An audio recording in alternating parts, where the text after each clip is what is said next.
Hey, I'm Juan Manuel and my team is comforted by Cristina, Maria Jose, and Valentina, and we're going to talk about the Medusa story about the Greek mythology. You only have to look at the Medusa straight to see her.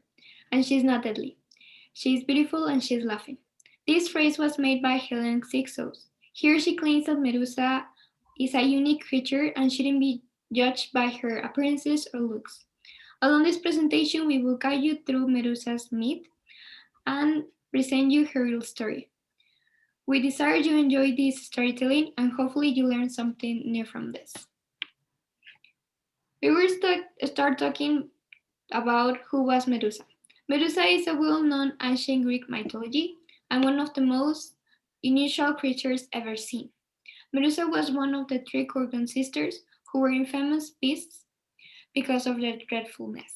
The trio was conformed by Steno, Ariel, and Medusa. It is believed she was born at the sea and was the daughter of Phorcys and Zero, two of the primary sea gods. Being the only mortal in her family, she was neither a goddess nor an Olympian. Her attributes. Medusa was a very beautiful mortal with a wonderful face, contrary to her siblings who were born as monsters. Before the curse, one of the best traits that Medusa had was her face, especially her hair. Ovid praises this trait and refers to it as the most beautiful of all her charms. In consequence, many men were captivated by her beauty. However, due to Medusa's respect for Athena, she would remain pure and would later be a priestess of the Temple of Athena. Becoming the priestess came the temple a lot of fame because people wanted to go to the temple just to see a glimpse of Medusa's beauty. They say that Medusa's hair rivaled even the goddess Athena's, which is a big thing. Because of this, Athena grew jealous and jealousy became resent towards Medusa. This will become a very important thing later in the story. One day, Medusa was on the seashore and saw Poseidon, who was instantly charmed by her and asked her out. But Medusa rejected him as she had done multiple times, because she needed to be kept a virgin to be remained a priestess of the Temple of Athena. However, this time was different because Poseidon was in war against Athena. Poseidon, the god of the sea, saw this as an opportunity to attack Athena, and he also wanted to have Medusa as his possession. And when Medusa found out, she went to the temple looking for help, but she didn't get any. And this is when this affair happened. But remember that Medusa wanted to stay pure because she wanted to be the priestess at this temple, and she didn't want to be with Poseidon. So after the affair, Athena found out and she became enraged. She decided to punish Medusa because she couldn't punish Poseidon because he was one of the three Greek brothers, and this was unthinkable. She put a curse in Medusa where she took her hair that was basically turned into snakes and the face to look horrible, and she also cut Medusa's tongue in half. With the change also came one of the most famous traits of Medusa that was basically turning people into stone if they looked at her.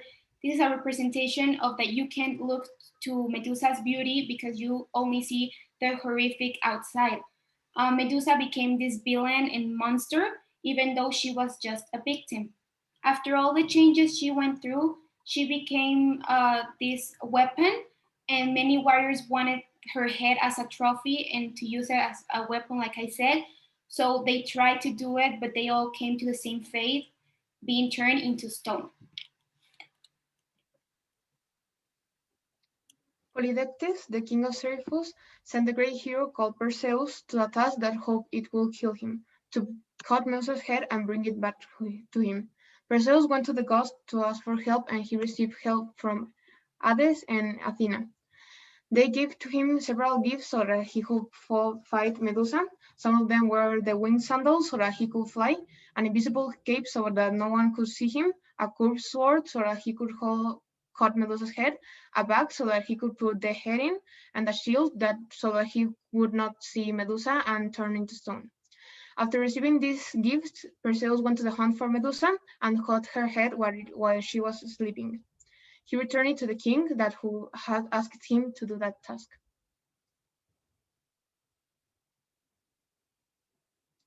Even though the Gorgons tried to revenge Medusa's death, they couldn't find Perseus because he was using the invisible cape. So that they returned to Medusa. They didn't know that the blood that had spilled into the floor had the divine seed of Poseidon. And from that blood, two offsprings emerged. The first one was known as Chrysaorus, who was known as the Golden Warrior. And then another offspring emerged, which was Pegasus, a horse that had wings, and which was the most majestic creature ever created. He embodied the pureness that had been taken away from her mother. After Perseus returned to Zephyrus, he killed King Polydectes and their vicious islander because they tried to kill him in the quest that he was giving. He killed them using the head of Medusa. This was the beginning of the use of Medusa's head as a defensive battle tool, a shield that no one could attack because everyone who tried to attack it would turn into stone. Thanks for your attention. Thank you. Thank you.